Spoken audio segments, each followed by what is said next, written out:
Guys, magandang hapon po sa ating lahat at ito ang ating video for today's ituturo ko po sa inyo dahil para hindi po tayo magka-violation, hindi tayo ma-demonetize at hindi po tayo magka-problema sa ating mga account. So first thing first kasi guys, dapat nating sundin ang lahat ng mga rules ni Boss M.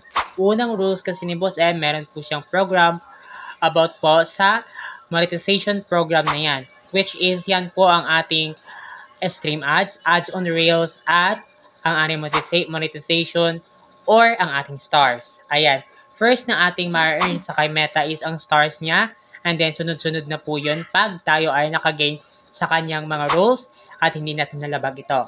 Pangalawa, marami kasing mga ads, marami kasing mga rules si Meta na hindi natin nakikita o hindi natin binabasa ng maayos sa kanyang mga rules na ito. Ito na lang po para hindi na tayo mabagalan. So, isasabi ko na lang dito sa inyo ang iba para hindi po tayo mahirapan. Ang mga rules na po na ito ay una, bawal po tayo mag-post ng videos or pictures na gawing video. Pwede tayo mag-post ng pictures pero hindi po natin i-involve ang ating kita. Ayun.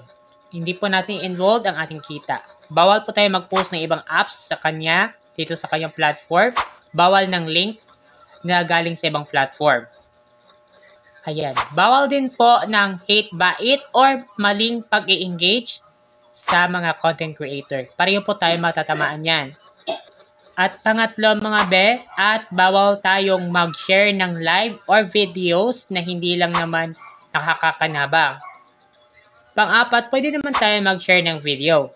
At pwede din mag-post ng pictures gaya ng mga congratulations ni Meta sa atin, gaya ng pag-gain natin ng mga kanyang mga like, congratulations, you gain 100 followers. Ganon. Pwede natin i-post yan. Pero, hindi po natin pwedeng gawing videos o slideshow ang mga photos na yan. Ayan. Iwasan din po natin mag-follow to follow. Yung follow ka lang, hindi ka manood, ayan, bongga.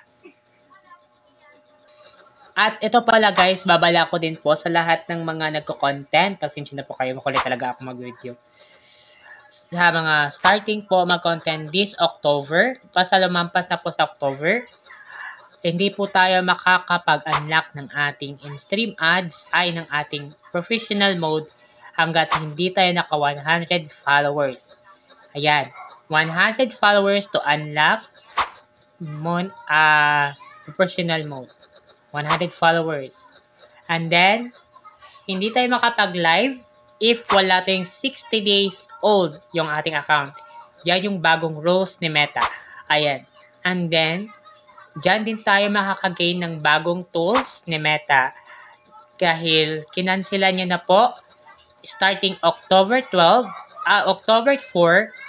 ang in-stream ads. Ayan. Thank you for watching this video. Don't forget to like and follow sa mga susunod pang mga updates ni Boss Meta.